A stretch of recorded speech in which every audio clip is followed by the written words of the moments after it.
Hello, everyone. I hope we're doing okay. We will have a guest tonight. Rad will be with us again shortly, but for now, uh,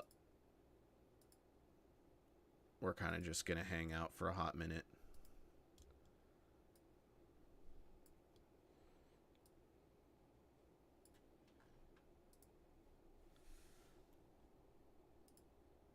How's everyone doing tonight?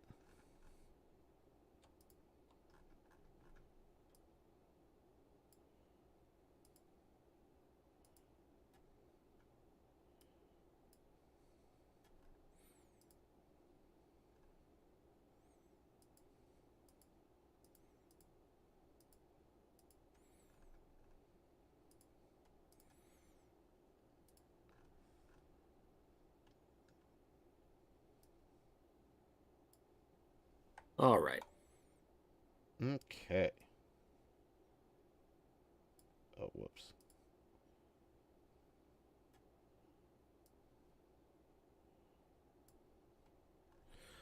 All right. Well, we're live now.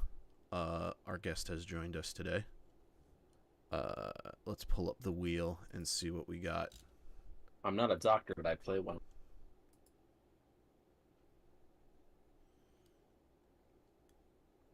So as usual, I'm kind of tweaking the wheel a bit to make sure that we get something. Where the hell is my live streaming panel? Okay. Oh man, something's up with my internet. I swear, I keep dropping frames like crazy recently. Like I don't understand what's going on. Feds are on. I don't know, but it was really bad during Splatoon this weekend. But nevertheless, we have our options for the wheel. We have uh Megumin from Konosuba in day clothes. Uh and I'll be doing a kimono version of that because I'm trying to keep it to kimono. You can Right. do human characters with Yagi stuff. They even do human characters, but uh Got a theme to keep up. yeah, we have appearances to keep up here. What do you think you go to an Italian restaurant and they serve you Taco. Jamaican taco? Yeah, tacos. There you go. Hmm. But we have Kitaki VTuber, who is the VTuber project of a Dojin artist that I really like. Uh, that I like the character, but it's very clearly just them with a voice changer. Many such cases, unfortunately. We have an Octoling gonna celebrate the we'll celebrate the end of Splatoon 3 potentially, depending on what the wheel decides for us. Kemono Friends, Grey Wolf, obviously Kemono. We've got Nijika from Bochi the Rock. I'll do a Kemono version of her. I only like that character because it's her look is very, very close to a character that I've been sitting on for years. So it's kind of I have a weird kind of attachment to her, even though the character is just very. I mean, she's fine. The Bochi Rock characters are all fine. There isn't like a horrible choice for a favorite character for Bochi. Scenaria from Bunimals gotta represent. Uh, we have Hildezard again. Um, although I should probably pull one of those. They're both kind of big lizard women. Uh, Also, that'd be very interesting. I don't think Yagi does a lot of. Yagi really leans on the kimono nose to sell the kimono ness of their drawing. Uh,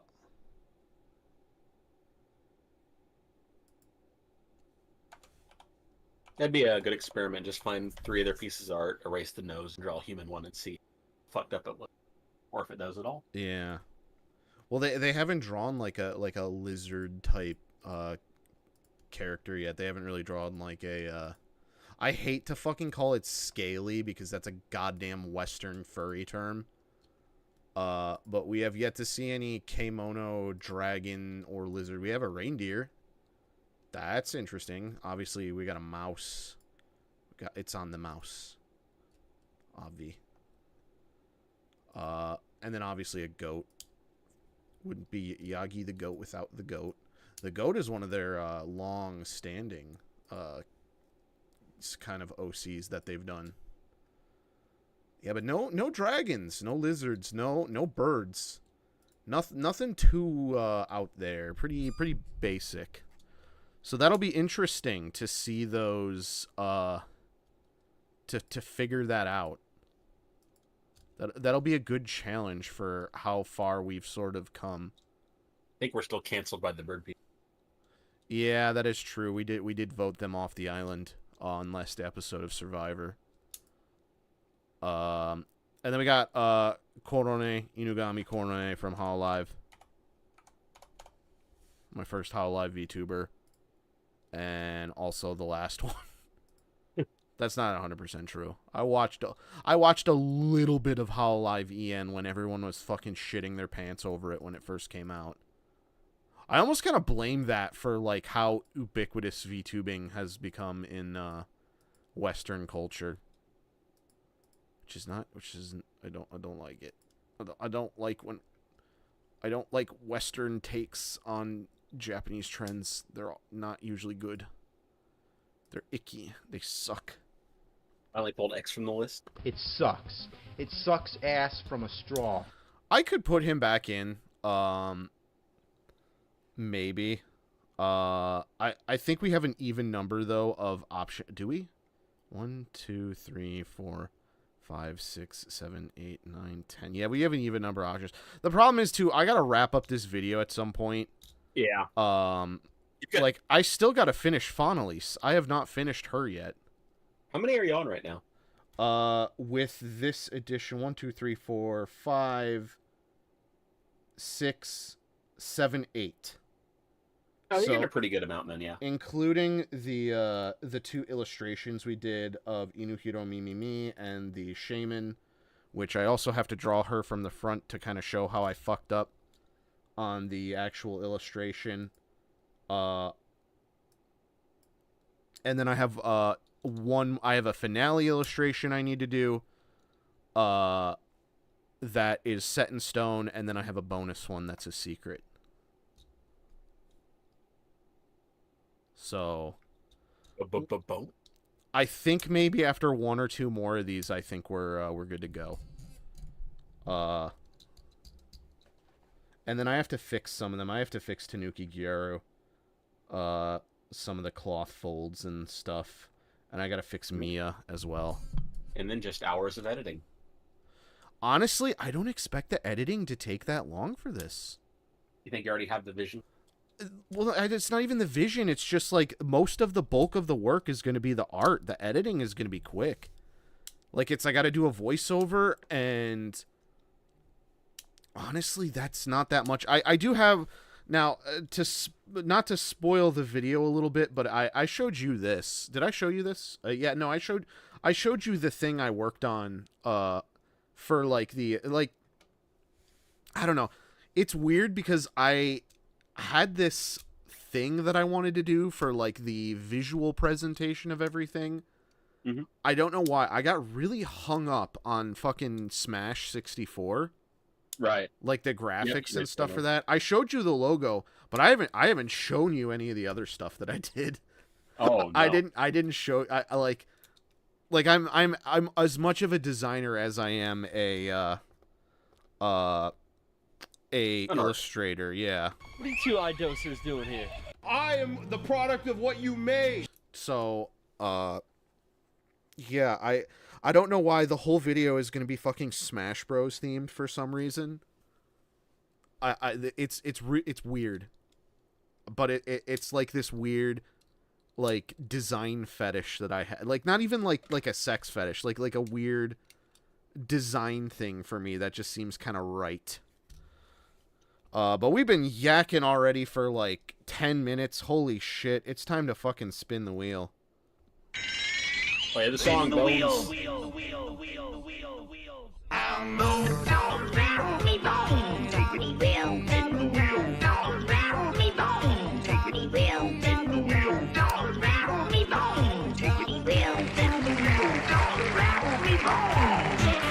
Okay.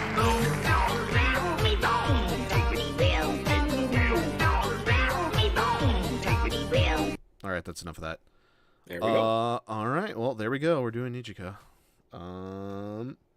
Let's switch sources and get started. Spin up the music. Oh man, I'm running like 3 browsers at once and like a bajillion windows. Where the fuck is my music? Where is it actually? Seriously. Oh no. God, I hate how fucking I hate how Firefox doesn't crush your tabs to fit your window. Oh, it scrolls off. Yeah, it scrolls off. That is giga fucking annoying. I know I'm gonna have to drop Google Chrome at some point. They're just too fucking shit.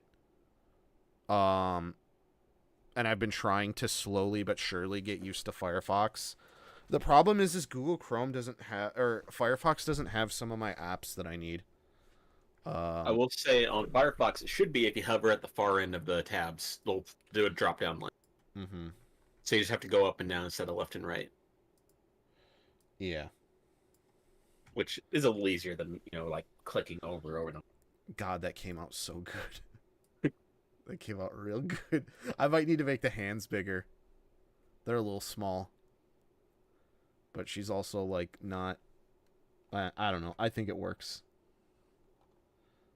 But yeah, music. Sorry, everyone. Hey, we saved a story this time for while you're gathering reference, so it won't be dead air. Yeah. You can pick back up on the stuff you had to order. Do you wanna? Yeah. You wanna pick that back up, and then we can pick up from where we were. Stuff I had to order. For, about the thing you're expecting to be a bloodbath. Oh, yeah, no, so, Dojin season is coming up. Kemoket is this weekend. It's the 22nd. And being a Dojin collector is absolute fucking misery. Because unless you go to the event, there are people who will just not sell books online. It's the funny... I could put together a whole thing as a video for this sort of topic. Dojin artists don't get that the reason why piracy... Japan in general just kind of doesn't understand piracy in a way. They don't understand the reason why people don't pirate their books. It's not because they it's not because they hate artists or want to it's not a sign of disrespect. It's a sign of I couldn't go to the fucking event and I have no way to get this except either at a secondhand store, which is also hilarious because a lot of Dojin people will put they'll put secondhand you're not allowed to sell this secondhand in the back of their books. And it's it's one thing to be like, hey, don't fucking re-upload my shit online. I respect that, but also too if you want to support an artist or read their work or enjoy what they have put out, sometimes you just if an artist doesn't give you a choice, they don't give you a choice. Just sitting there and not people think oh, well then you're just not going to have the thing. It's people don't accept that. Yeah. They shouldn't have to. That's very anti-business minded in my opinion. Especially for a small business. You should want as much people following your work as possible. And if you're missing out on a market, that's a critical fucking failure of your business. But Yeah, no, it's so recently another event happened for a tag that I follow, and an artist finally decided to. Well, two things happened. We'll do the first one during the Splatfest. I mean, I did this during the Splatfest, by the way. Another artist decided to release some copies of their work after the fact. And I was like, oh shit, because they've done this before, and it's basically been sold. It basically sold out like instantly. I don't know if they just didn't have a lot or they didn't think it was going to be a thing. Sorry, we got to make Sora go away, unfortunately, to make some room. In fact, let's make the other friends go away. I think we're running out of space here, and we don't need them at the moment. So Rad, you helped me set up this whole mail forwarding thing. There was a bunch of prep work. I actually followed the artist on the Konkombini account. I had to get it unlocked because I got fucking locked because it detected me do it. It basically like thought I was a bot. So I met after like 3 days of it being locked. I managed to get it ready. Everything was all set, and I was sitting down. Like, I was gonna just play the Splatfest all night, and I was be like, okay, like, this is gonna go live at like fucking 3 or 4 or 5 in the morning. I'm in for some shit. Like, it's a little similar to what we did yesterday. Let's see if some of the backflip. Oh no, what happened? God, that's another thing that's annoying is like, unless you back up the shit you download on Clip Studio, if someone decides like, yeah, I don't want it to be available anymore, yeah, it can just go away. Yeah, I love having shit that I downloaded disappear from my fucking thing. Like, there was a model of Gumi that they did like a limited thing of, and you can't get it anymore.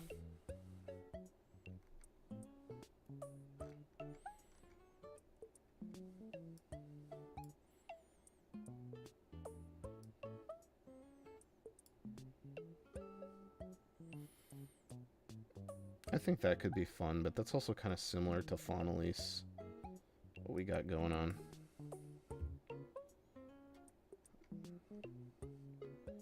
That could work.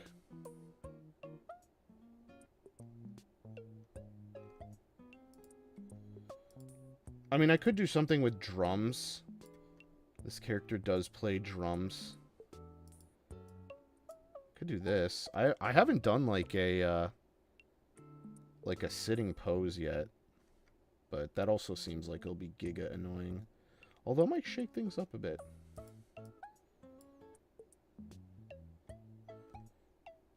No, that one's too closed in.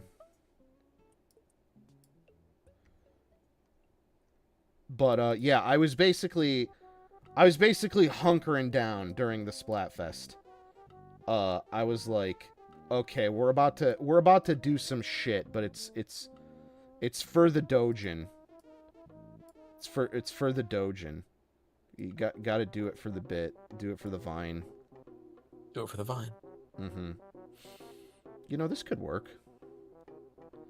This is different enough.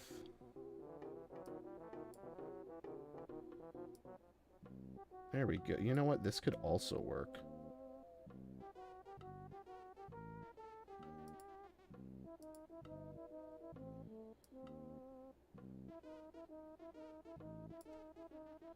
The other thing I haven't done is a lot of Yagi drawings are like these like character turnarounds where they'll do like a front and back, or they'll do like different almost like a key art reference. Yeah, kind of, sort of.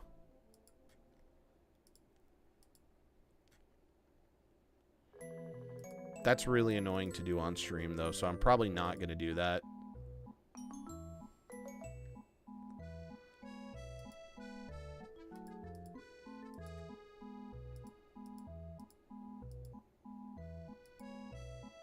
Yeah, but continuing, you did all the work setting up your Japanese Yeah, mailbox. so yeah, I basically got hunkered down for it to be a fucking disaster of a night. And eventually, like, so I'm playing, and then I just refresh the page randomly every so often in between matches and stuff. You know, nothing crazy, but then suddenly I did it and it was live, and I didn't get any indication or anything, any notifications from anything, from Booth, from Twitter. So I was like, shit, it's time to go. So I literally, and this is recorded too, I stopped the stream, did everything, set it up, went flawlessly, thank Christ, because I recently had issues with the payment method I was using.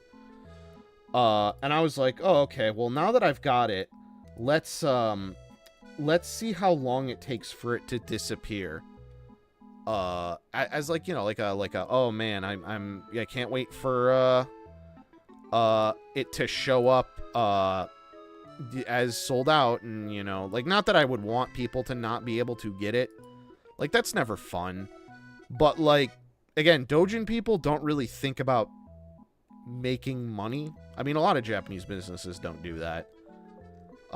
They don't always really print a lot. And then there's like some weird legal stuff with Dojin stuff, with garage kits, with all of that kind of stuff. Like, Japan has some very draconic copyright laws. So there's any number of reasons that they give for why they don't just print more of a fucking thing. Coming up this weekend, there is a long-standing series that I really like and want to buy, but they make it fucking impossible. They really do. It, like, to the point where it's like, I can't get it because they don't sell it online. 2, it doesn't show up in secondhand markets, so there's just no way for me to get it. And then if it ever does, it's gone in like an instant.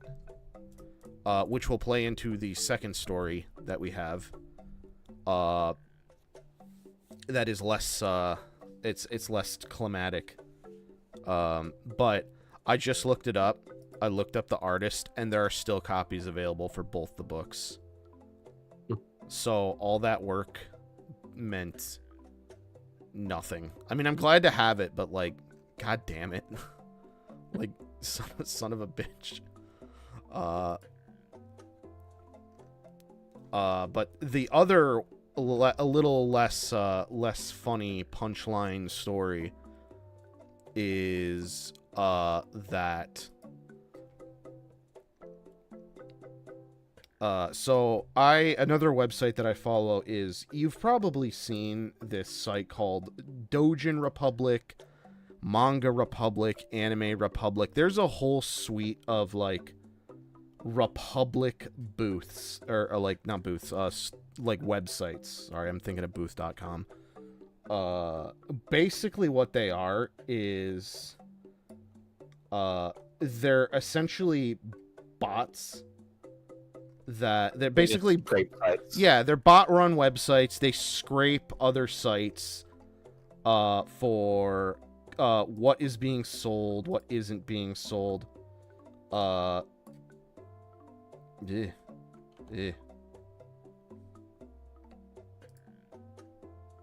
And sorry, it's hard to think about like art and do this at the same time. But yeah, so two items pop up that I'm very interested in.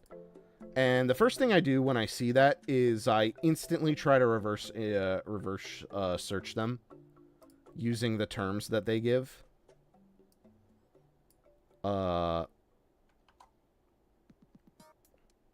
And I couldn't really find them for a minute. I checked all the usual suspects, Mandarake, Surugaya, just places. I think the only thing I could really not The only thing I haven't really been able to check fully is if not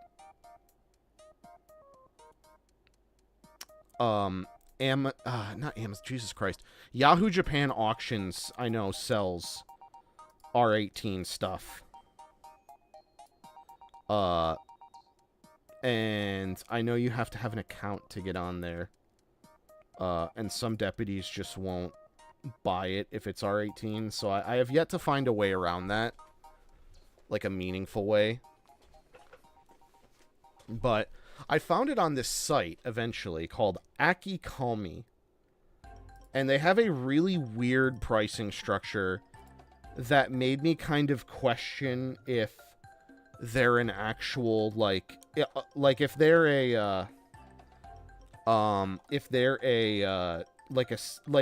they're similar to, like, it's a Japanese site, right? But I almost wonder if they were similar to Dojin Republic, because Dojin Republic is also a Japanese site. I mean, it's run by some Japanese people, but it's all in English. It's a site designed to scam you. There's a whole thing I could go into about it, but basically you're paying like a 300% markup. It's almost kind of similar to Surugaya English in a way. Like, you have to be careful with Surugaya English.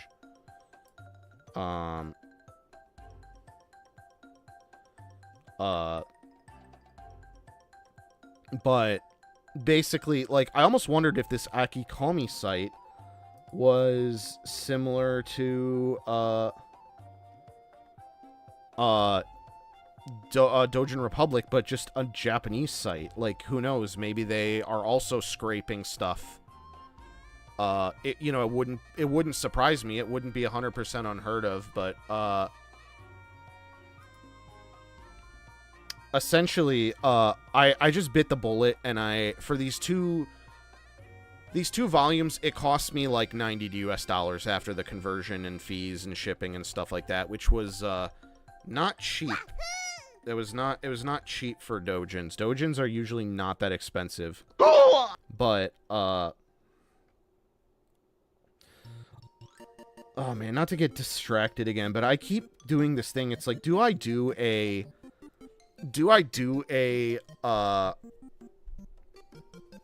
double character kind of thing like they do, or do I just do a single? Because I feel like that's kind of keeping me a little bit from the feeling is they'll do, like, I don't know. You should probably do one just to match style, but I guess decide if this is the character you want to do it with. It's not. I can tell you that right now. I think this is going to be a little disinteresting. Just do your one and then save the two for something that feels like, yeah, a zing for. I think that's what I'm thinking of.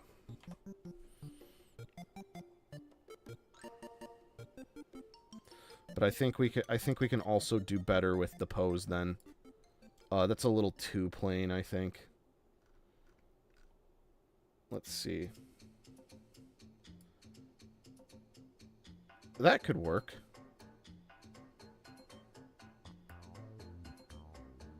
Not bad. That's a little too similar to what we have had before. That's not gonna work.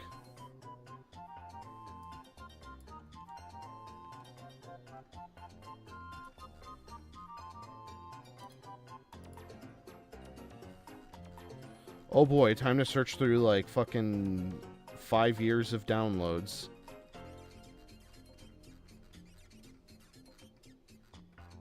So you said you dropped 90 on 2 volumes, and then did everything work out after that, or? Yeah, for a second I thought it wasn't, because it took a while for them to arrive, and I had to fill out a form for them to buy it, which is usually not a good sign. If a deputy service has to ask you to fill out a form to buy something, that means someone's buying it manually, which means if it's a sought after item, you're not getting that item probably. That's what happened to me with Black Cobalt Drake. Yep. That was very a very tumultuous. Definitely not that one. Oh yeah, I saw you end up getting 2 of them. Was one of them that guy, or was that just you found 2 other ones? I just found 2 other ones. I think they were about like 80. I think they were about like 8,000 yen each. Oh, that's pretty good. After everything. I'm gonna be real. I don't think I'm gonna spin. I think I'm gonna sell one of them. I'm probably not gonna spin Black Cobalt Drake because it's functionally identical to the one that's regular. It's just black. Like I don't do it quick before the normies learn how to, or before the imports come in. You gotta get that normie tax that people don't know how to use a middleman. Well, that's the thing is like, aren't they not selling them anymore? Won't the price only go up? So no, the whole thing with them is that they're B4, so they'll become like the blue Shark Edge. So eventually they'll go to regular stores, like exclusive quote unquote stores, but they'll become like slowly more readily available. Well, then why the fuck? Not as bad as the Red Buster, but why the fuck did we jump on them then? Other than because they'll put that out a little bit later. Oh, it became that. So the whole arc with that was originally it was advertised as a Coral like 100 release. Mm-hmm. Oh no! And then they did the surprise that you could pre-order it and pick it up at the Coral Festival. Mm-hmm. And then when the boxes came out, it was marked as a B4 exclusive, which meant that probably in a month or 2, they'll start selling them at tournaments and then at like official stores. Mm-hmm. So it's like a tapered release. Mm-hmm. Still has not gonna get as fucked as the Red Buster guy, but yeah, I mentioned him when I was unboxing Bays today. I went back and watched the part I missed, and I had to bring that up. I know that guy, that fucking guy, man. I feel a little better about that other guy I showed you who found one because he's just been using it, like he's having the time of his life. So good on him. Yeah, no, he lent it out to our inverse bearded friend. Yep. Which is funny. I don't know. I don't know why he would do that. I guess maybe for I don't know, but I ran into him in the WBO server. He's a pretty real guy. Oh, the guy with red Dran or the beard guy? Beard guy. Oh yeah, no, he seems cool. Yeah. I don't really have a. Yeah, I mean he doesn't. You know, he just seems like a solid dude. You're kind of talking about how it's nice to be into a thing that doesn't have like a lot of fakes or secondaries. Yeah. No, like yeah, right now, videos. right now we are in like everyone who's into it is into it, like or at least earnest about trying it. You know, people are gonna drop out of shit. That's a thing that happens. You can't fault people for wanting to try things. Yeah, but at the same time, like. Too many you can tell why some people try things. Yeah, like right now with video games is really fucking bad. The problem is right now, I think that a lot of people aren't willing to admit, and I'll get some flack for this because I technically am as much as I don't want to, admit it, I am sort of contributing to this with my channel. Man, it took us 30 minutes to take pen to paper. But, also, what the fuck do we make Nijika? She doesn't seem like she'd be a cat. I really kind of like...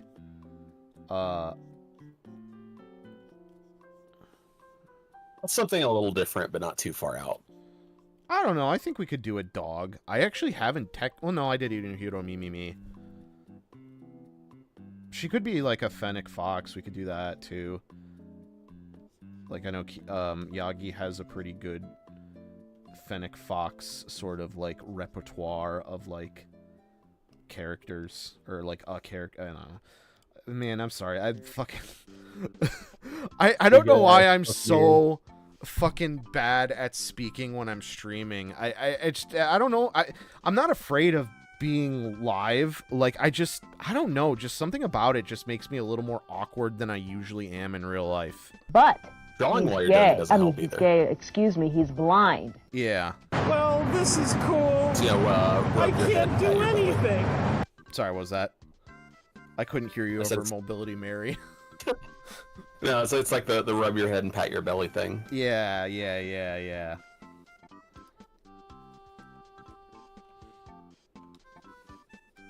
It's just nice being into a thing where everyone like just seems real and interested in it genuinely. Yeah. I certainly didn't give the concept justice though, because I was humbling and mumbling all through that stream. But you know, it is what it is. But People he's bipolar do gay. that I to mean, you. he's gay. Excuse me, he's blind. Yeah. I do struggle with what to say sometimes. You know, I'm not perfect.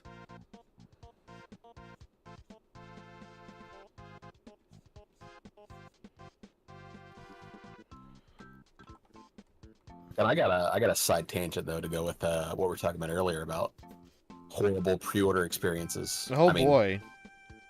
I guess it's less. I can't close enough, but so Nintendo Switch, you know, it came out March 3rd, 2017. Really? It we was in live- 2017, huh? Oh yeah, it's been a while. I keep thinking it was 2016. I think it was announced 2017. So like I don't know. That's probably just me getting Mandela affected. Maybe. I think but, COVID time warped everything. yeah.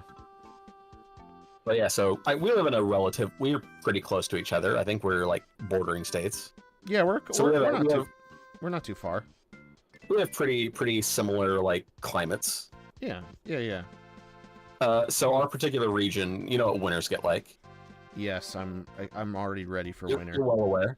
Yeah. So this was March 3rd, so you know, dead piss ass middle of winter. Mhm. I wasn't really planning on picking up a Switch because I was pretty out of video games right then. Mhm. But a lot of guys at work, they came up to me and was like, "Hey, we're gonna go drive up to the Best Buy up north. You know, we got pre-orders in. They got slots open. We're just gonna go drive up there and get them. You want to come?" Mhm. And you know, I want to go spend some time with guys. Like, hell, why not? Yeah. So you know, we pile like 7 people into his tiny ass car. We go over to his apartment. A little bit of a flaming guy, great, but you know, he was the stereotypical like sitcom neighbor. Yeah. But I was really planned for it because you know we work in like a pretty well temperatured place. We just come out of cars, go to work, go out. Mhm. So no one really had coats or anything. Yeah. He comes out before we leave to go drive up there because it's about an hour and a half drive, and he's like, "I got these emergency tablets we can all take so we don't get sick in line." I'm like, "Oh yeah, that's great, thanks. That's awesome." So we get there, we get out of the car, and it's fucking. I believe on that day it was -13 before wind chill. Mhm. And it was probably 30-mile-an-hour winds. Jeez. So we just stood in front of the Best Buy, and probably like -20 altogether. No one brought coats or jackets. Mhm. That was the one thing he didn't think of, even with all the fucking emergency tabs. So the 2 guys who were there with us who weren't even buying a Switch were like, "I'm just gonna walk over to Walmart and hang out. You guys let us know if you need anything." Yeah. So they went off to Walmart, and we'd stand there for like 2 hours, because I don't know why we got there so goddamn early. It was a midnight release. Mhm. And eventually, I guess the Best Buy guy's like, "Oh, we don't want people dying in our parking lot. We're gonna give you guys numbers so you can go sit in your car Mhm. and just come back like 10 minutes before you open." So fine, we do that shit. It's been out there forever. Everyone's frozen to death. The rest of the store, everyone buys their Switches. You know, it's like the fucking Dreamcast guy. Mhm. We go to pick up those 2 that went to Walmart, and fucking nobody's there. They have all the Switches out for sale. There's like 50 of them. Aw. Right there. They're like, "Oh yeah, they had a bunch left. You guys could just came here and walked in and got them." That sucks. I don't fucking care. I don't care anymore. Dude. And then, because the weird thing about the Switch was like nobody cared the first day, Mhm. and then by the end of that week, that was when it got like Wii popular, and they were sold out everywhere, and people were freaking out. Yeah. So the whole fucking rest of the week, you could have went anywhere and just bought one. Yeah. We stood in goddamn sub 60, whatever the fuck it was. Horrible experience. I kind of hate my Switch. That sucks. But And I had to work in the morning, so I got to play for 5 minutes before I went to bed. Unfortunate. I have many not oh no wait, no. I've got a good one. So I was, when amiibos were at the height of their thing, I wanted them because everyone did, because they were cool. Like, even if you didn't plan to use the functionality, like, they were just cool to have. The thing was, if it was like cards or something, no one would fucking care. But they were so smart with it. They made the they made them the Smash Brothers trophies. Like, it was a real life version of that. And then, like, so many people wanted to remake the trophy room set from Melee. Maybe I should do that. I should probably figure out how I could do that. That could be a lot of fun. Even though the trophies aren't the same. Yeah. But anyway, I did this multiple times for multiple amiibos. Rosalina was pretty ridiculously tough. There were only 10 of them per target, and there was no pre-order. It was first come, first served. I remember some dad brought like 3 of his kids or some shit, and then 3 of them just went to them, and they ended up running, and it almost made everyone else run. Oh yeah. Yeah. But no, I pretty much the only amiibo I ever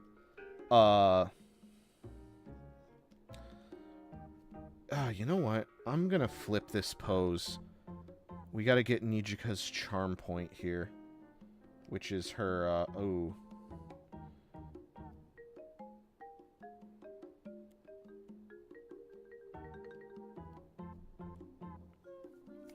And that actually, oh fuck. Oh no. Oh. Oh. Oh fuck. Let's see. Okay, that's not gonna be that bad to change. But also, I think we could at least keep the gesture. But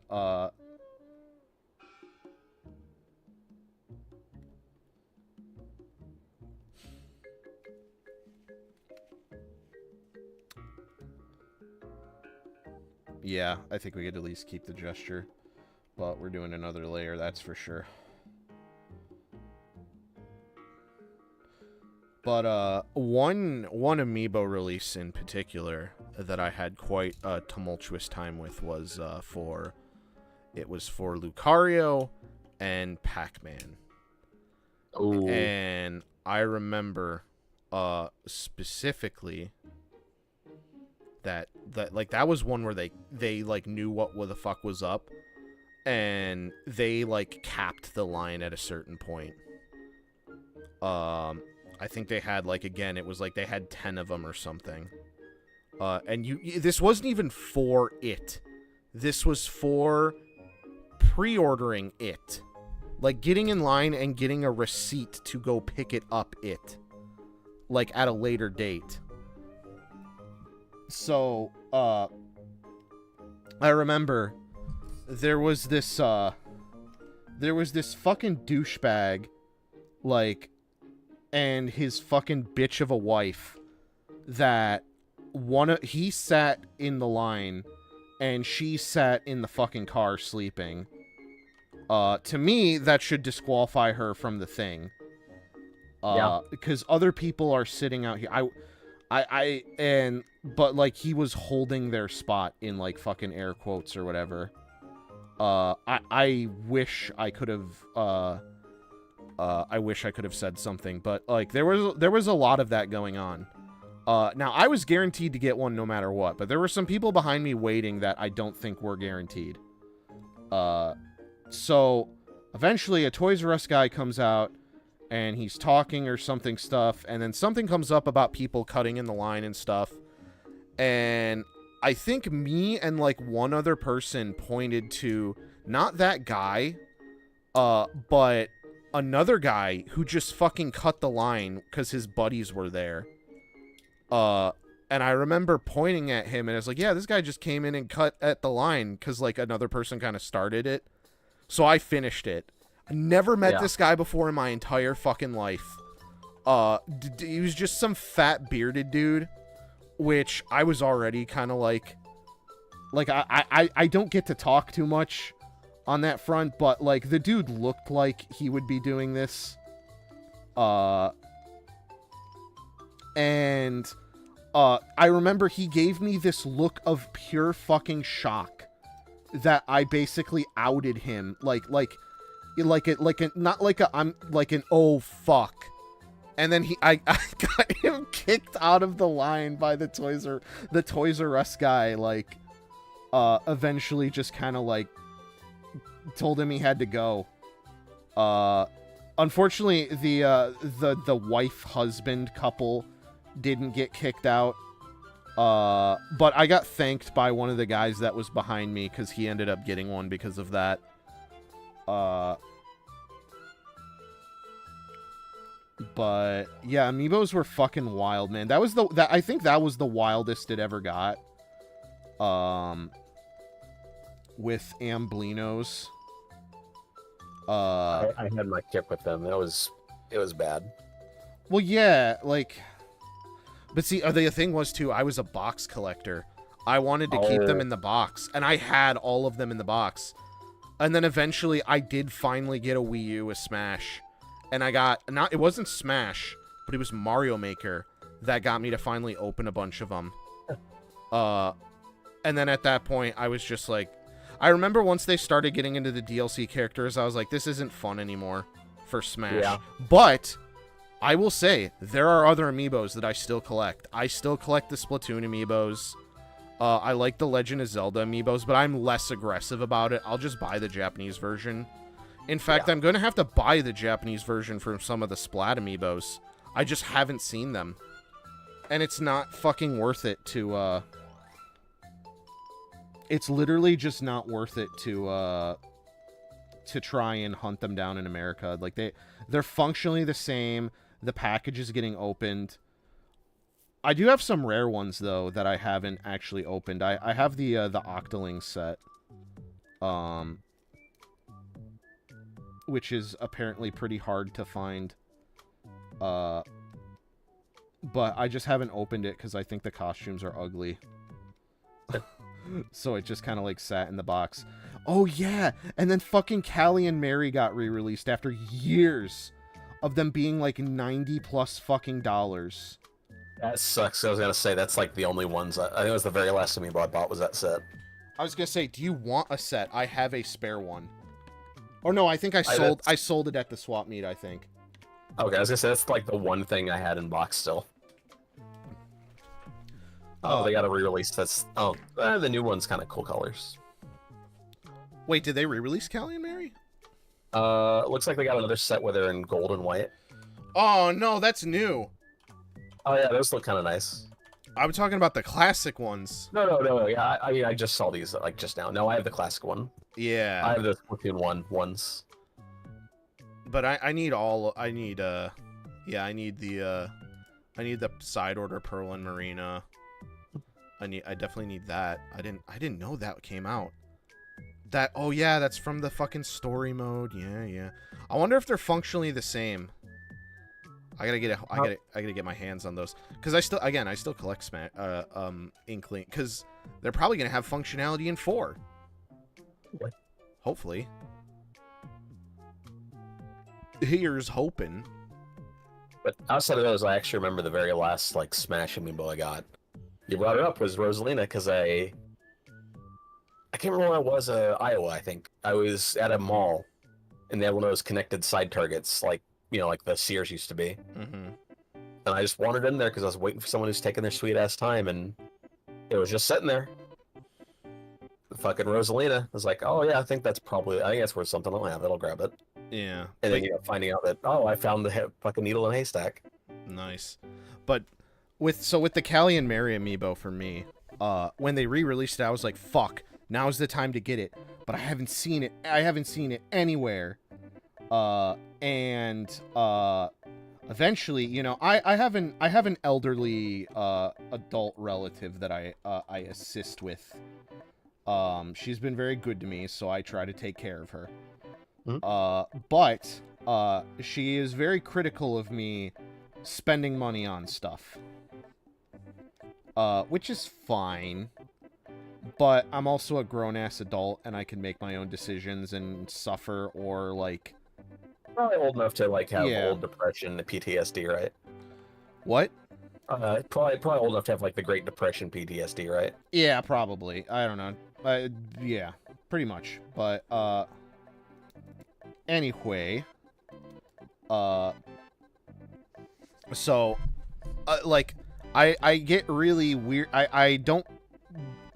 I forget what it was. There was some reason I couldn't pick it up on that day. Like, because usually what I do is I just go to her, like, I would just go there after I'm done with her, and pick it up. But for some reason, I couldn't stay or something, or I had something to do, and I had to leave. And it bugged the fuck out of me, like, to the point where it was like, fuck it, I have to go back. So I drove all the way back down into fucking Toledo, Ohio, where Scott the Woz fucking lives. And I was in such a fucking rush to get there because I thought they would all get picked up by scalpers. Because here's the thing, right? Nintendo stuff is sought after, but it consistently seems to find itself in areas where it doesn't sell, like where it doesn't move. Case in point, when the Super Nintendo Mini was a big deal, you know, I helped a teacher who did not return the favor, you know, by helping me find a fucking job like he promised. But that's a story for another day. Art school? Yeah, art school. Just art school things. But I helped him track down a Super Nintendo Mini for his son. And yeah, there was a bunch of them. Like, I guess in the hood, Nintendo shit just doesn't move. Because the only things they care about there are like fucking Shitbox 360 and Dick Station 3. Yeah, I think they have a thing where they don't alter their, like, distribution for bigger areas. Yeah. Like, you know, downtown Cali gets the same amount of stuff as fucking Idaho. But, like, yeah, it was real easy to find that stuff. So I was like, well, this area is like, Toledo's not great. Parts of Toledo are pretty bad, but, like, it's not on the whole horrible. But there's some pretty bad areas. You can find yourself in a bad way in Toledo. Don't get killed here. Rats! That's like the only Scott the Woz joke that I remember because it's about Toledo. And I spent half my fucking childhood in Toledo.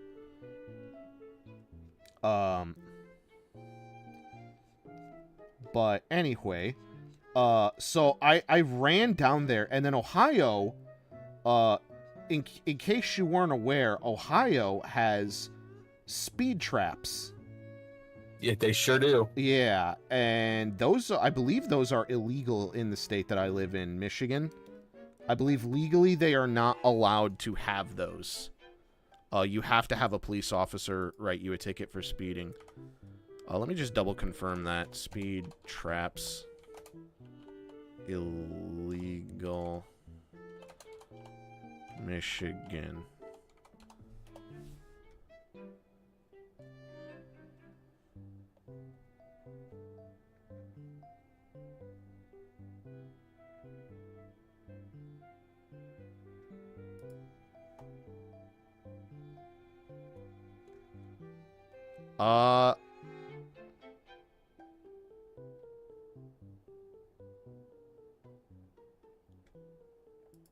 Maybe I'm looking up the wrong thing, but I'm pretty sure the the cameras. Yeah, basically right now, like it's not they're not allowed to run speeding cameras in the state that I'm in, which is a good thing. That should be the way all states are. But that's not the case in Ohio. And I didn't know this cuz like I was rushing to this fucking intersection to buy these toys. And then as I'm going through a light, I get a thing, speed check reported ahead. Halfway through me going through the light, and for a second I'm like, oh fuck, I'm getting a speeding ticket at some point for Callie and Mary. But I never did. But I was thinking that, and then I was like, well, they better fucking still be here. This better be fucking worth it for all this shit that I had to do. And then I went there, and they were all still there. Like, I think every single one I saw from the day before was still there. But yeah, I don't think Nintendo stuff moves in like certain areas of the country. Personally, just from what I've experienced. But yeah, that was the time I almost got a fucking speeding ticket for Callie and Mary. Hooray. Fun story. Amiibos and me have gone through some wild times, man. What's the most you spent on an Amiibo? Honestly, I've never spent more. No, there was one Amiibo I spent more than retail on, and it was $20 to get a Japanese Wii Fit trainer. I have never, ever, ever paid more than retail for an Amiibo. Oh, you did pretty good then. I bought one with way too much, and it was the fucking Marth. I didn't even care about it, but it was the only one I didn't have, and I could never find him. That was one of the first ones I owned. Okay, so I remember being in art school in 2014. And I remember because I had this class called Illustration Techniques, right? Mm-hmm. And I remember, Amiibos are coming out today. I might as well go get some. And then every single one of them was on the shelf. Like, little did we fucking know what would transpire in the coming weeks. Yep, I was there the day they came out, and I walked past all of them because I was like, oh, that's stupid. I don't want those. But I ended up getting Link, Mario, Marth, Fox, and then there was a fifth one. Who the fuck else did I get? Samus. That was it. It was all the characters I wanted. I did not get Villager. I did not get Wii Fit Trainer. I didn't get Peach or Donkey Kong. And I remember very clearly the thing that ticked it off for everyone was Nintendo was like, oh, we're not going to reprint these. They did that shit They fucking... I swear to God, like, our economy runs on fucking farts and garlic. Like, fucking magical fairy dust, like, that you huff through your anus. Because someone saying something, regardless of if it's true or not, completely fucks the market. Like, it's ridiculous. Yeah. Remember the fucking Toucan Samus that everyone lost their shit over? Toucan Samus. You're gonna have to recharge my memory. Someone got a misprint where the factory fucked up and gave it 2 arm cannons. Oh, the Canon Amiibo. I just remember people complaining about Amiibos, and I remember the Morph video as well was a thing. I do not remember Toucan and Samus. And then I just remember there was like this schizophrenic guy that was somehow getting a hold of cases of Amiibo to destroy them. And I don't understand how he was getting those cases to do that. 2, like what kind of mental autism he contracted over Amiibo. to warrant such a thing. All right, I take it the picture's coming in. That Samus went for $2,500 on eBay. Yeah. Because I remember people started losing their shit about that too. It's like, oh, there's a Peach missing her legs. Fucking give me $3,000. Yeah, no, that was one of the really I honestly, like, I think that's kind of when video game collecting started to become hyper commodified. I think that was it. Yeah. Like, I think that was the first sort of event. How do I fix the lighting on this so it doesn't look like ass? I know you can turn lighting on and off. I mean, you remember the Smash version that came with the GameCube adapter? How fucking shitty that was? Yeah. Like people were reselling that for $300 like the next day. Well, that's because Smash players are acoustic. Oh, and take a shower. Well, they like can't fucking I don't know. It's like it's cuz like the controller. Yeah. Light source. There we go. Fucking God, I hate light sources on 3D model stuff cuz it always looks like ass. It's not. Yeah, no, that whole era, that was bad. Oh no, yeah, no, it was fucking brutal. Yeah. Because that was about 10 years ago, and that was like when everything went to shit. Because retro games started spiking. Well, the other thing too is I think that a lot of people don't really want to attribute to games spiking is Let's Players. Yeah. All these Let's Players came out and were like, "This is my game from my childhood," and naturally that like caused a bunch of people to want to play those games. But even then, it was still manageable. I picked up Skies of Arcadia for like $50 in 2016. It's like a $300 fucking game now, I think. Don't quote me on that. I got my copy of Gotcha Force for $15. I know. That's a game I actually... Oh, that's a thing I did buy recently was the Flippy Drive. Oh, that's right. I bought the Flippy Drive. Nice.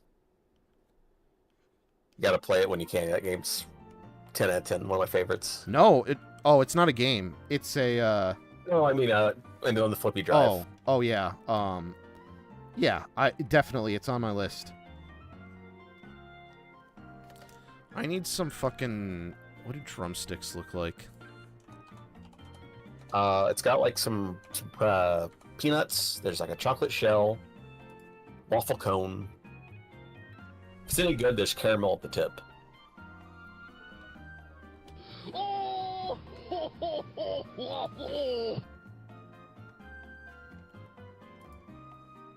Okay, there we go. Well, we're gonna have to... I mean, this is still the rough draft. Yeah, going back to that whole Let's Player thing, though, you know, any excuse to criticize modernity. That really feels like we started tying into like the parasocial relationship thing too. Mm-hmm. Well, for me, the parasocial relationship thing was YouTubers. Yeah. Obviously, for a lot of people, it became more personal with Let's Players. But like, I was parasocial for Mega 64 stuff growing up. Like, man, I remember I went to PAX and I met them. And like, I think I had like, I didn't have a bad experience with them. They were very nice. But then I had my experience with them, and then I realized that like, oh, they're doing this for a bunch of people that also aren't me. Oh, I understand what's going on. Like thankfully I had the wake up moment of like early. Like, oh, these guys are not actually like my closest, dearest friends. Even though I would say they are.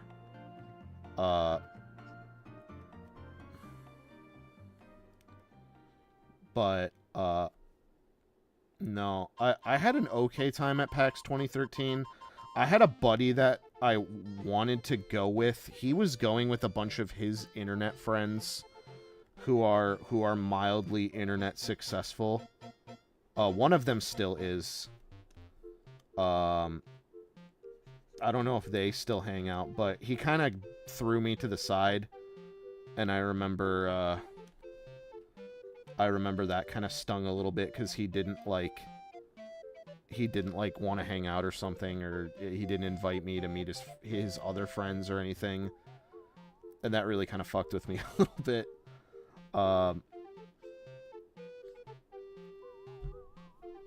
So, and then 2014 I went on my own, just by myself, and that was okay too, but like it kind of made me realize that solo conning kind of sucks.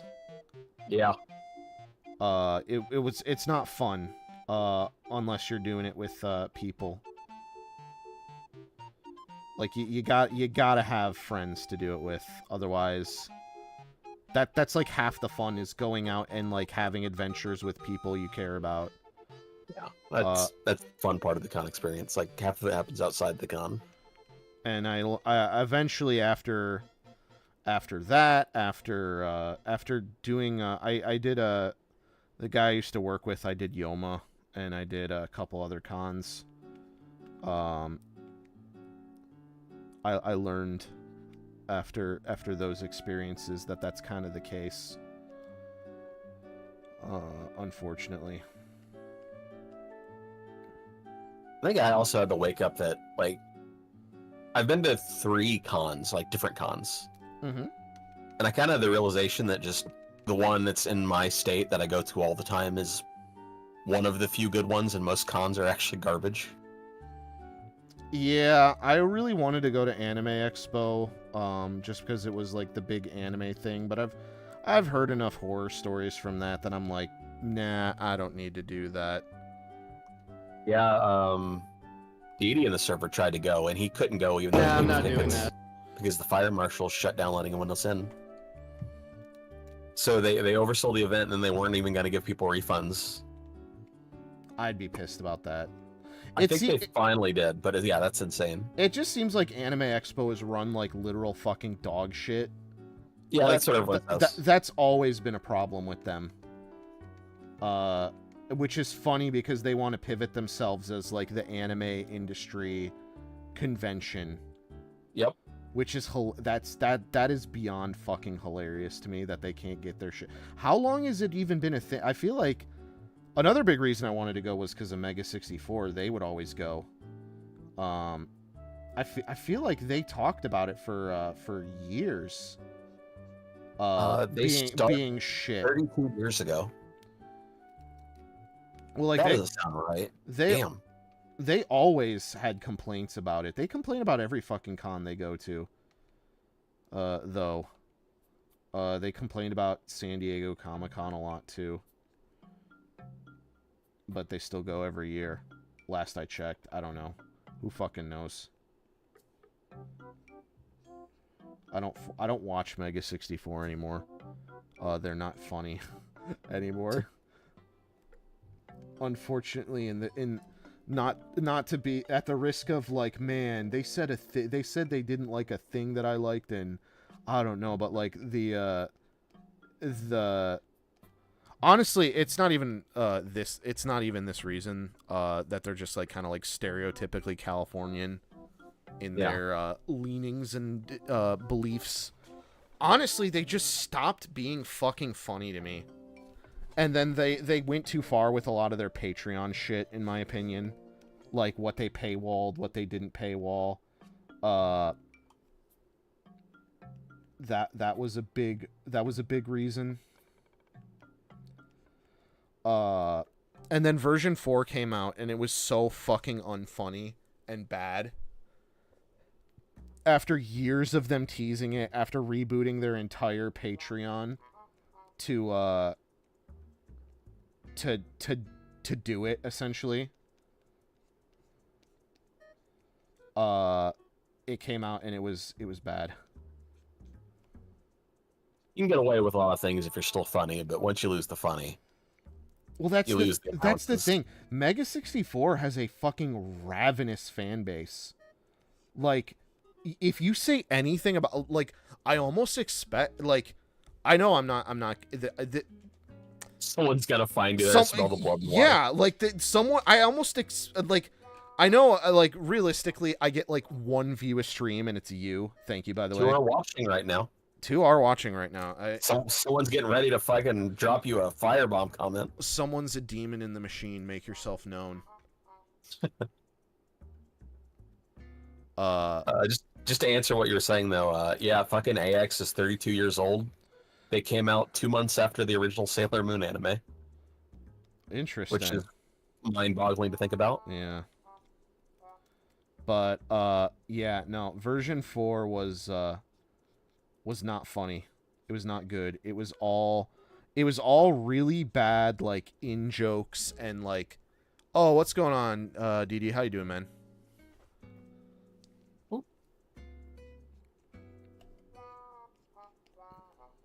He was our surprise guest. Oh, right there. DD, are you gonna write a mean comment about something about loading ready, or that's a different group? Are you gonna post me to the Mega 64 subreddit to get me canceled because I said version 4 was shit? I was gonna bring them up. I used to really like loading ready run, but then they switched to doing like all streaming all the time, instead of skits. Well, the Mega 64 thing stopped working because it just stopped working.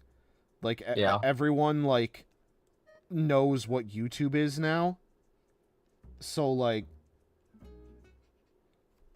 they just kind of don't really. Oh, this will be a fucking pain in the ass to draw this skirt. Everyone knows what YouTube is, right?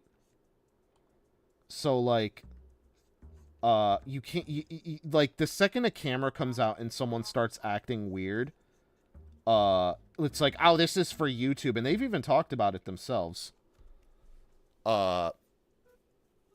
They've even kind of like commented on it, why they don't do their public skits anymore.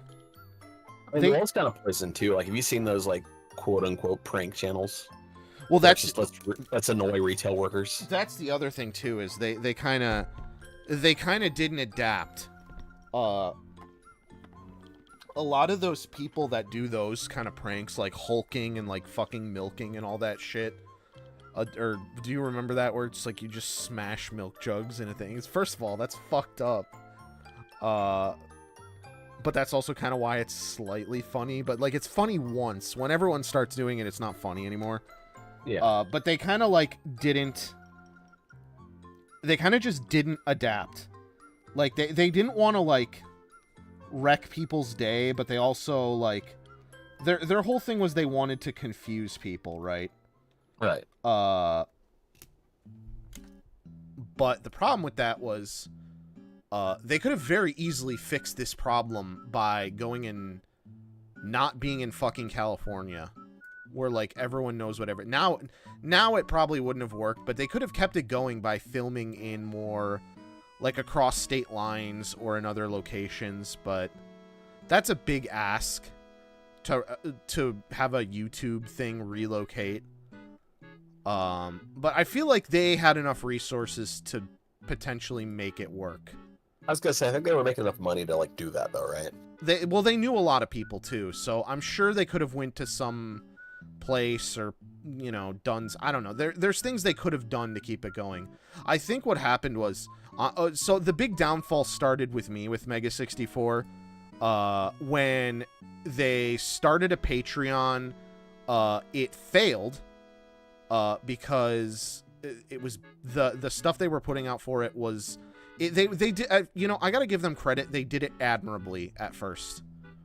They did it where it's like, hey, this is our tip jar, you do not have to feel like you have to contribute, and I respect that.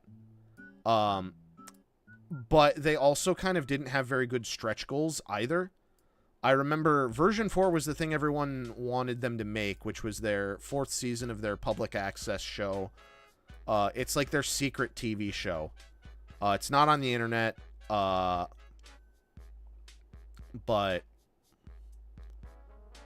basically that's like their whole shtick was version 4. Everyone wanted to see them do that. And I remember they set the goal for it, the stretch goal, at something insane, like fucking like $20,000 a month or some shit like that. Like something completely unreasonable and unrealistic that was never gonna fucking happen. So what did end up happening was this show that they had called Funny Factory, which was basically just they did a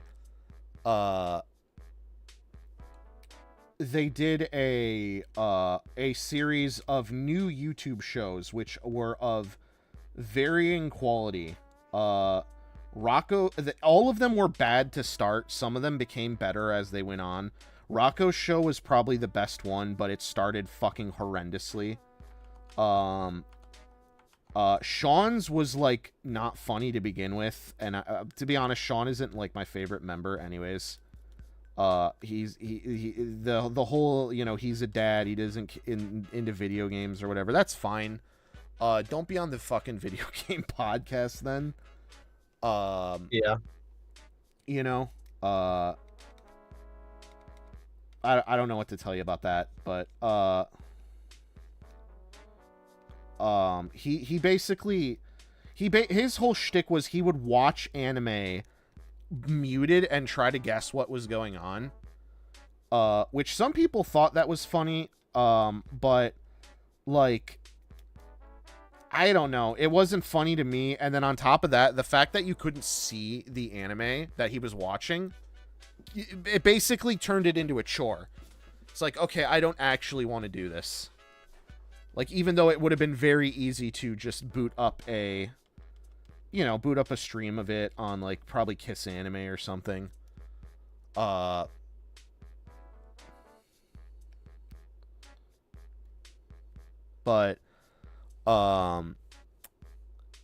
Derek's show was really, like, it's hard to describe Derek's show, but they would basically just talk over YouTube videos and react to them. And I didn't get what he was trying to go for, but it wasn't anything other than just boring. Like a knockoff for a Two Prey when that was a thing. Maybe, yeah, like or like kind of like what Vinny does with his commercial stuff. Right. But it wasn't good. The format really didn't work. He tried to do like an avant-garde thing with like the set dressing and the way the videos were displayed on like CRT televisions. But everyone wanted him to bring back his old thing, POS Theater, which was he would go and rent, he would basically find old VHS tapes, right? And they would kind of just like Mystery Science Theater 3000 it. And there were some great moments from that. There was the classic, the Richard Karn moment. I wonder if that's still up. Mega 64 POS Theater Karn. Let's see. Is this video still up? No, I hope so. I hope. Oh man, I forgot. YouTube's fucking thing is terrible.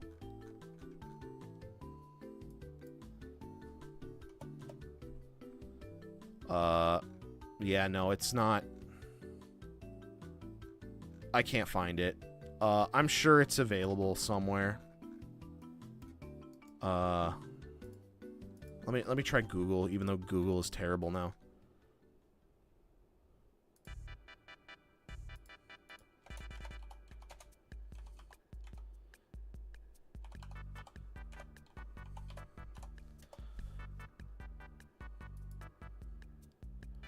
Oh no, unfortunately I can't find it. But basically, they destroyed a VHS tape, and it was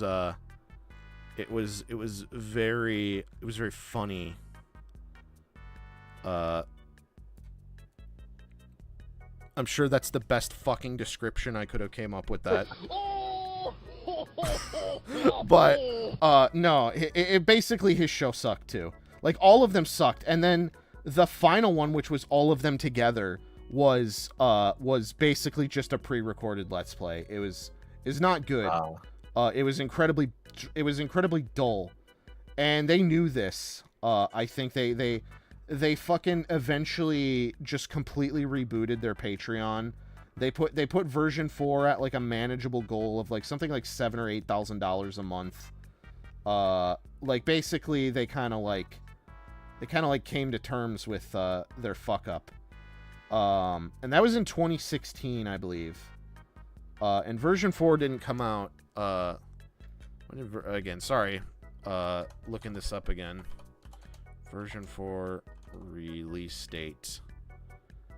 December 25th, 2021. So 5 years after. And keep in mind, their third season, version 3, came out in 2012. And they had like a really good stream going into why they hadn't been working on it. They were trying to get like a movie done or some shit.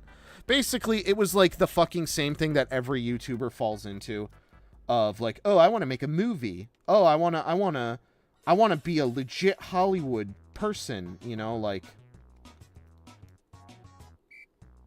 you know. But eventually they kind of came to their senses, which good for them, because most people don't. Like, you don't want to end up like the AVGN movie. For sure. Like that's, you know, obviously AVGN, a classic internet figure of our time. His movie is the most dog water piece of shit I think I've ever seen. Like, it's unbelievably bad. That's a whole other conversation we could get into. But eventually they rebooted the Patreon, and then from there they did this like loot box subscription service thing where they kind of like would send you a box of bullshit if you paid in for 3 months, and 9 out of 10 times it was just junk that I didn't need. Also, the other thing is too, is like, I would spend more money with them on Black Friday than I ever would with their Patreon. So I felt like I was kind of getting shafted in a way. I was getting punished. It's like, well, you're not subscribing to the Patreon. It's like, yeah, but I spend like a fucking $130 every Black Friday with you guys for shitty shirts that shrink the second you run them through the wash. And then like whatever fucking DVD you cobble together that year. Like, I was fucking brutal on getting those, not only those, but, like, the con exclusive stuff. Like, any way I could. Like, when they would put up their extra con exclusive DVDs, on Black Friday. And I was, again, you know, we were talking about Doge and shit and it being a bloodbath. Man, holy fuck. That was a bloodbath in and of itself.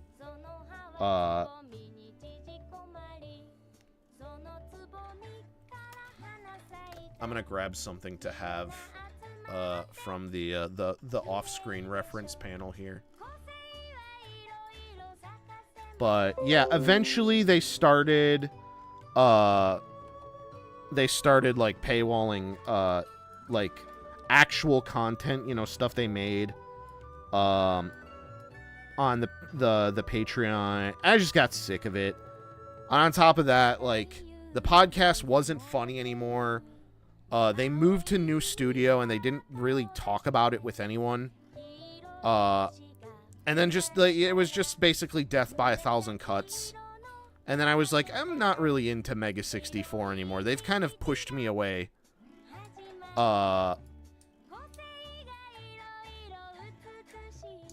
And then version 4 came out.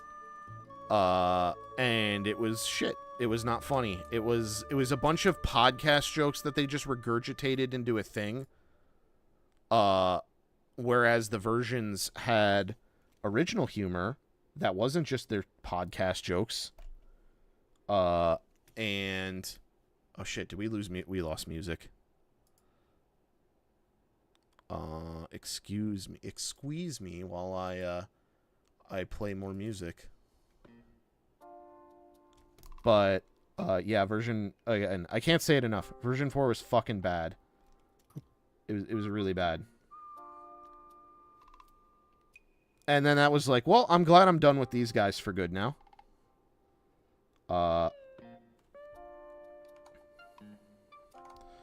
Shit, we gotta give her a tail. She's like a fennec fox. I think my issue is that I might make her a little too similar to Yagi's fennec fox character. Potentially. But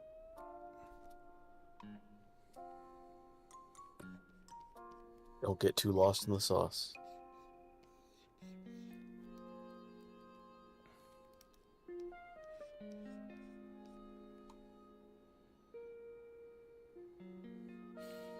I mean, I'm okay. I'll be all right, I think.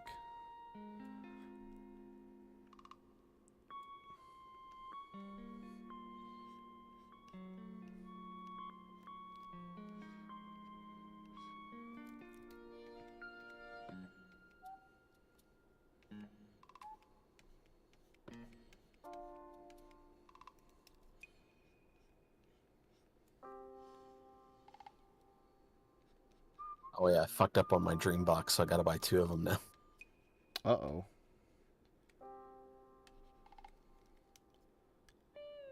What is a dream box?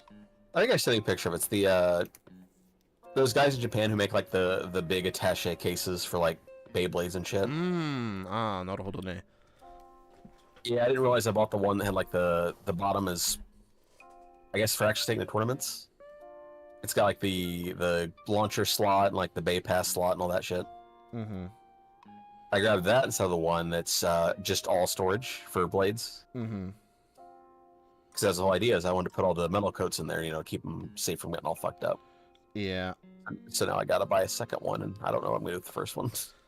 I am still trying to figure out a framing situation for my metal coats. And I need to think about it fast. Because they're piling up.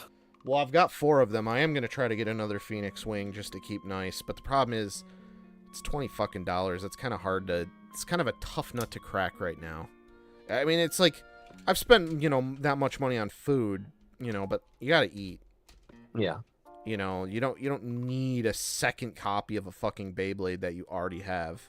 Well, see, now you buy the one from Bayou, or Suragaya from with free shipping, because it's $18.99, and then you get your points for gotcha. Oh, I like the way you think, Mr. Man. See, once you put the gotcha points in there, it's worth it. Yes. Whale Wave should be coming soon, along with the pass. I got a thing that said it shipped, but no. Did I get a tracking number? Sorry. Downtime. Ah. Oh shit, something popped up on Mandarake. What is this? Oh. I got a oh, it's a oh, it's, well, it's gone now. How long did it take for that to disappear? 30 minutes? God to get damn. Well, it's a good thing it was a thing I didn't actually fucking care about.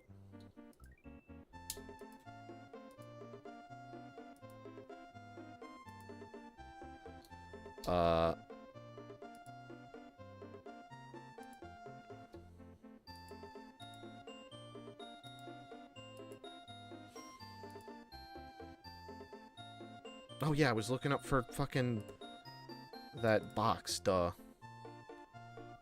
Let's see. Alright.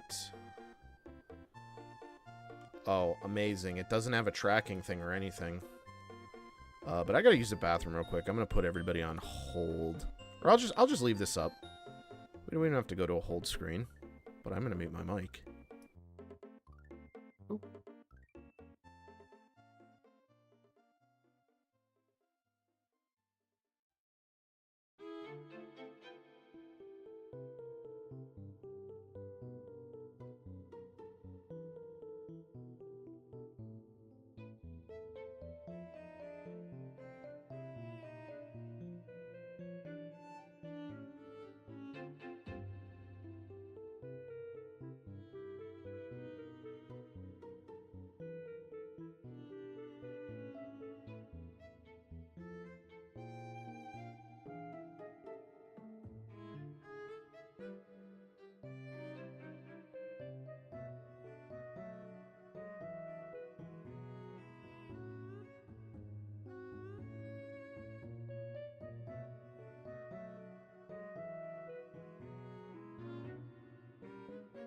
back just in time.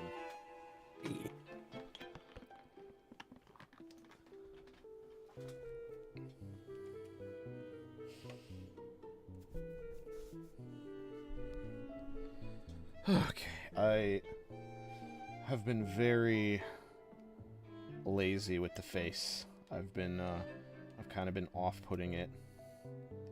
Putting it off, I guess I should say. The fucked up thing is this really is gonna kind of look close, I think, to Yagi's Fennec character. I think. That shows you're getting the source down. Well, the goal was to make a kimono version of this of Nijika.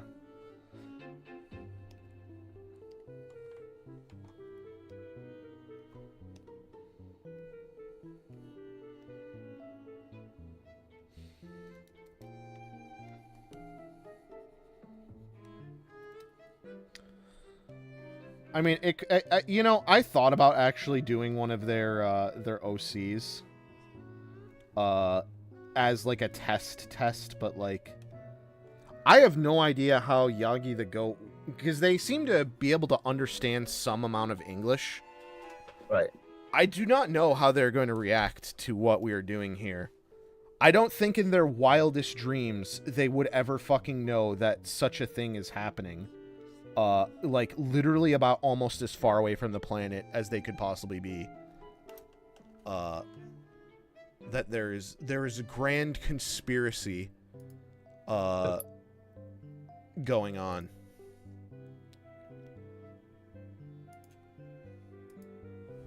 Like, I simply don't know what they would think.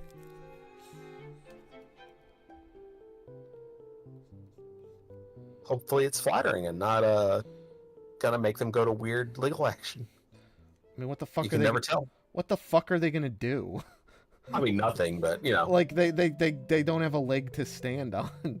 No, like, they don't. But like, you know, I've thought, another reason why I kind of haven't really done the Irastoya episode yet is because I actually kind of wonder if like that would get me in trouble with someone from Japan. yeah. No, that's more what I mean. Like people, not literal legal action. You know, certain Japanese people react in a certain way when it comes to art. Yeah. Well, yeah, no, Japan is not made for the internet, unfortunately. The only thing that people are like, oh yeah, that's cool, neat. Or the 17 tweet chain about dishonor and feeling violated. Yeah, fucking like unauthorized reproduction. Yeah. Even though this isn't. See, that's the fucked up thing, is like they technically can't claim that. I'm not doing anything actually like that could be considered like harmful to their brand. Yeah. Like, if anything, they, you know, like,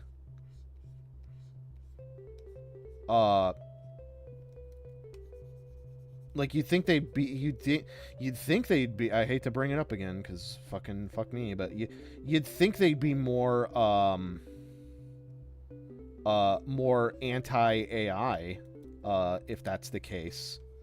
But it seems like, you know, here's the funny thing about Japan. For as strict as they are, there's an equal and maybe not equal, but like opposite side to that, where there are people that absolutely break all the fucking rules and, you know, don't listen. And, like case in point, I used to be a big, Kemono-chan.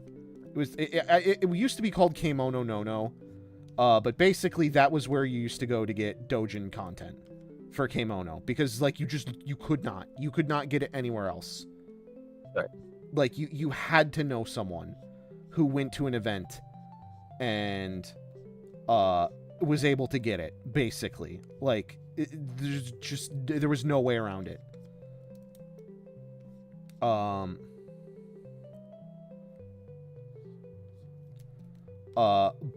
the owner of the site had a really funny thing to say about its closure And one of those things was that he basically told everyone that a big portion of the people visiting the site, like a huge portion of it, were Japanese.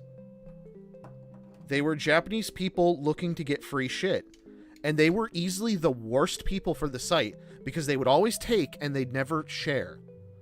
Like, they would never like, contribute material of their own, or, like, go out to events and buy stuff and scan it and share it. But they would always be there for the handouts.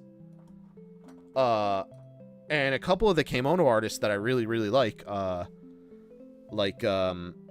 I don't know his actual Twitter handle, but it's like Yusuke or Yosuke. I have both. I have like a couple of his books on my shelf. Really super talented guy. Love his shit a lot. He was one of the people that basically found out about the site and had like a rage boner over it. But if anyone Japanese that knows English is listening, you know, fat fucking chance, first of all, but oh my god, I just realized something really bad. I have no way of getting this character's ears on her head. Oh. Because her fucking ponytail is in the exact spot that her ear would be. I might have to draw her ear and have it be behind her head. Well, this is cool. I can't do anything. Oh my god! Yeah. Fun. And then also it just doesn't look like Nijika yet.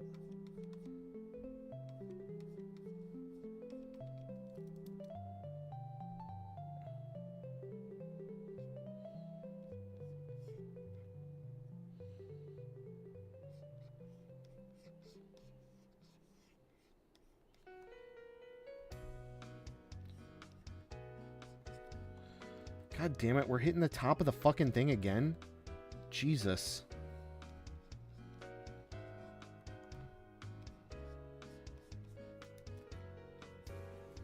Okay, you know what? We can make this work.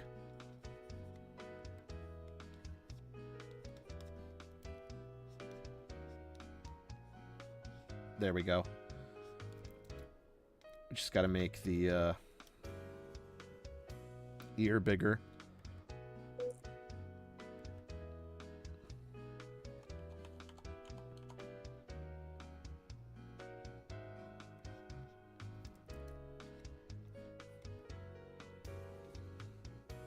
Shave down head, and then we do little scrum diddlium, little hair scrum thing. Candyman can, oh yes, the Candyman can. The Candyman can, 'cause he mixes it with love and makes the world taste. That's what I'm fucking forgetting. I'm like, this still doesn't look like her. What the fuck? I'm forgetting her hair nacho. Her fucking hair Dorito.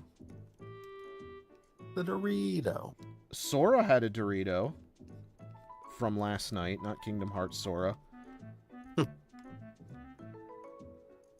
Mind you.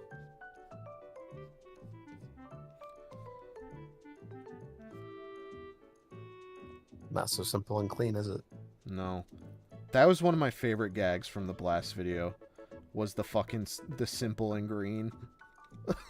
Does that ring a bell? Yeah, That was such a good fucking bit.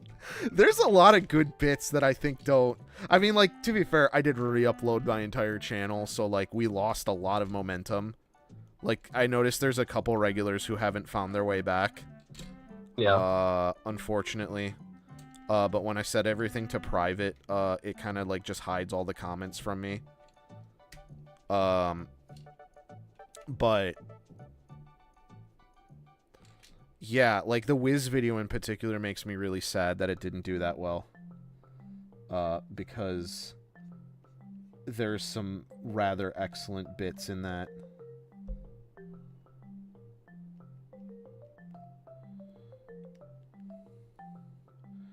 Okay, let's actually fucking commit to the bit here.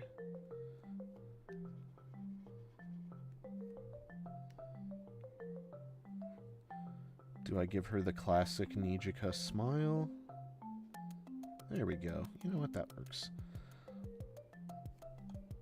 I'm going to do eyes on a separate layer just because.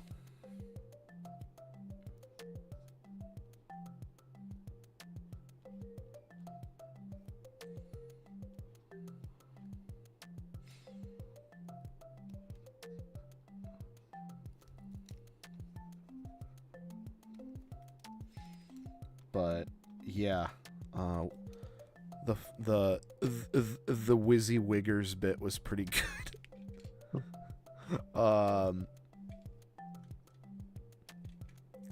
What else was in the fucking Wiz video? That the ending bit, Shadow Wizzy Money Game. I mean, it sounds fucking dumb. It's funny in the video. Yippee! I'm doing a little light on the soundboard today. Probably because I'm those hands moving. Yeah, I'm actually focusing in.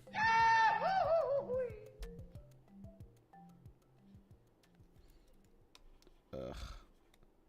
That nose is like way too big. And this face makes me cringe a little bit.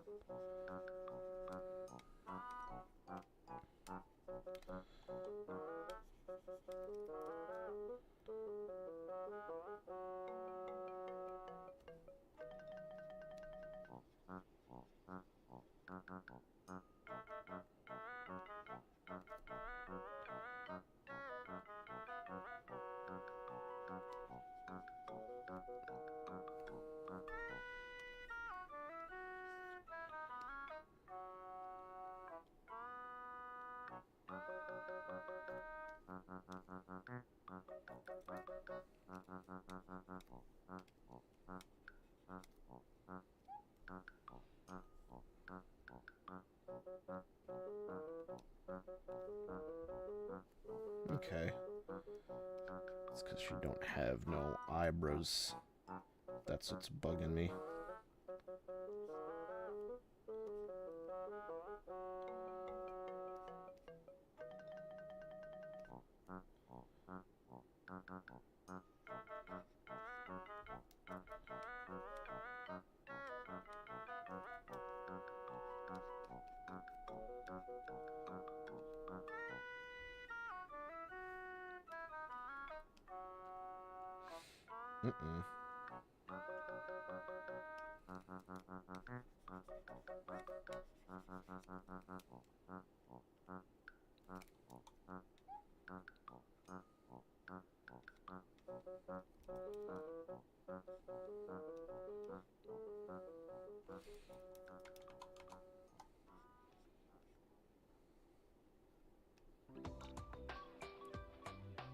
Okay. You know what? I'm feeling it. I think we just got to get her,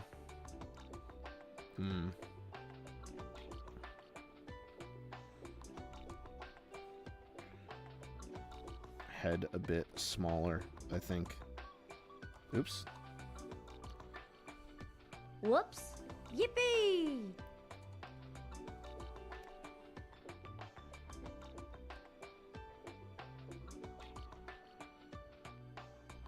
We definitely lost track of the side of the head.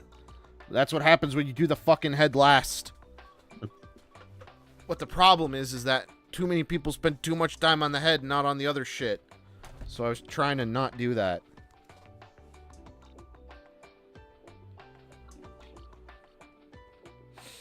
Yosh. Alright, I'm feeling it.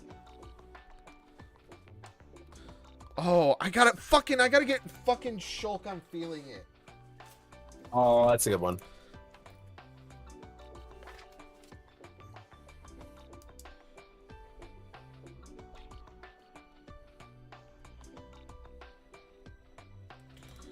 Is that on my instance? Because if it is, I'll just add it right away. My instance. Oh, let's just do Shulk. I'm really feeling it! Hell yeah, it is! I'm really feeling it!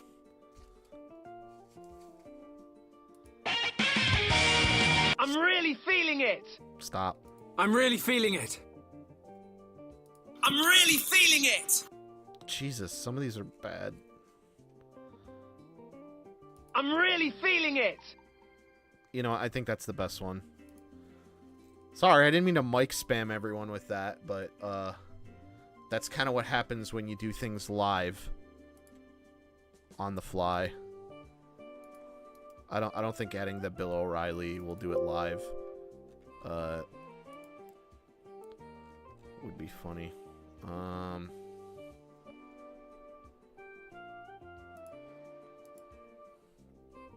really feeling it. We did it. We did it live. You did not just fucking do that. Yeah, I just did.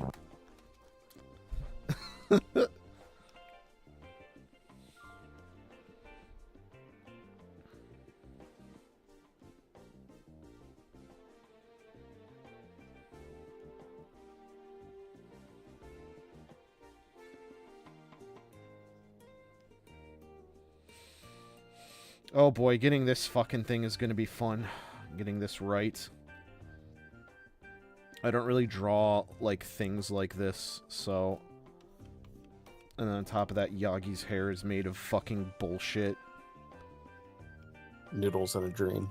Yeah, fucking wet ramen noodle ass looking hair, so it's...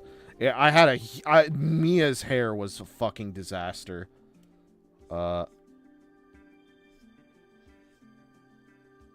I don't ever want to do Mia's hair again. And because Yagi does not draw long hair. They simply don't. They simply choose to ignore the pain. I'll be back in just a second. Ah, no worries.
All right.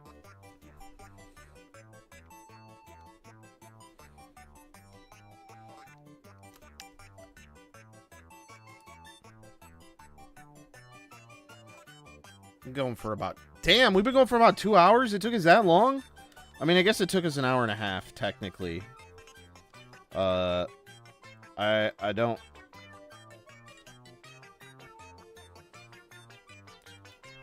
I don't know if we're gonna be able to finish this tonight. Unfortunately. I mean, it's not that late. Maybe we can.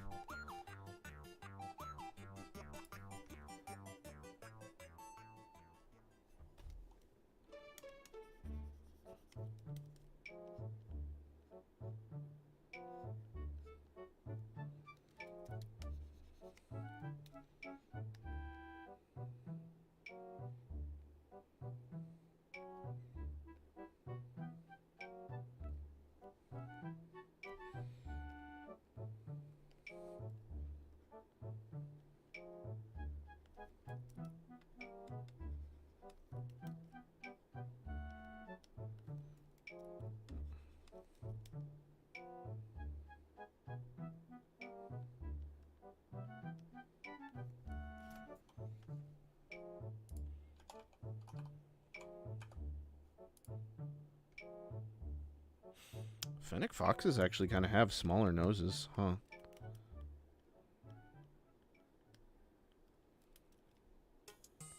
They're not as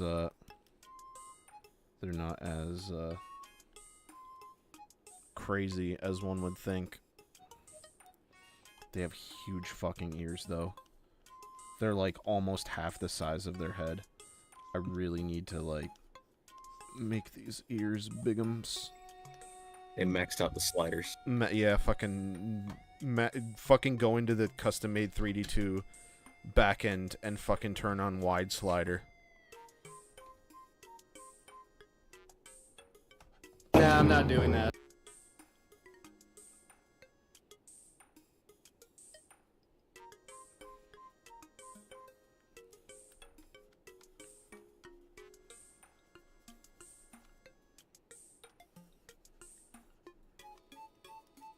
There we go. Alright, let's see if I can actually reasonably finish this within a reasonable time frame. Probably not, but we're gonna go until I have to go to bed. When I say go, get ready to dox.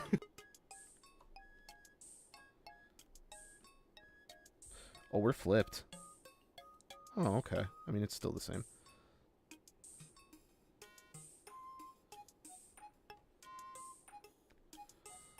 I don't know. I think it works. I think it's thoivithable. All right. Speaking of, I'm going to dip out for the night. Godspeed, good luck. Yeah. It's good so far. Maybe I will just kind of tune out for the night. I don't know. Good progress, though. Yeah, I think maybe on the next stream I will, because we still got to finish, not that one. We still have to finish Faunalise. We have not finished. If I can find her to fucking pull her to the side. Yes. It's kind of a similar pose, but not really. But I gotta finish that one too.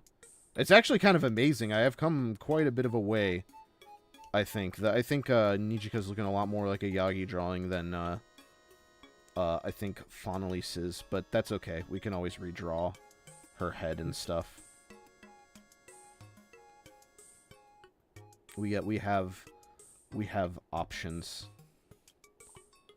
But I think that's actually going to do it for me, guys. This is probably a good place to stop, but next time we'll finish one of these two and then maybe both. No promises. Remember, everyone. History of Voltage Vengers has no set schedule. The videos will be done when they're done. Sorry, what was that?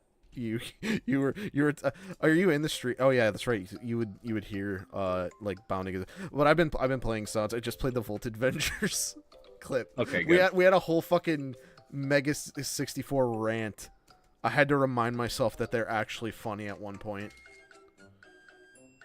I'm glad you have that in there. Yeah.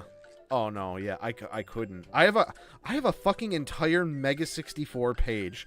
I added this one yesterday. His face. He's Aidenowski goes way back. He's eating the ass. From the fucking podcast. Oh boy. All right. Well, good times were had, everyone. I think we got another solid start on the books. I think I'll finish these two. Then maybe I'll do one or two more without the wheel. There were some that I wanted to like. I have something to admit to everyone. I've been sort of gaming the wheel by changing it every time in the hopes that I'll hit certain ones. I was not planning on hitting Nijika. I'll just say that. I added it. But that was not one that I was kind of planning on doing. But I think it came out great. I think that's why I've been sticking with the wheel. But I think for the last one, I have a very specific one that I want to do. And then there's the finale, which was also specific. So technically, I got like two more things. I was here the whole time. I can confirm you were not starting and deleting streams, so you can pretend that you. Oh, look, I got the one I wanted on the wheel. Yeah, no. I mean, it's fucking live. We just. Oh yeah, that's why you. I did redo the wheel one time. I think I forget which one it was. I think I did roll the K-Mono Friends Grey Wolf, and then what did I roll it again for? But I don't remember.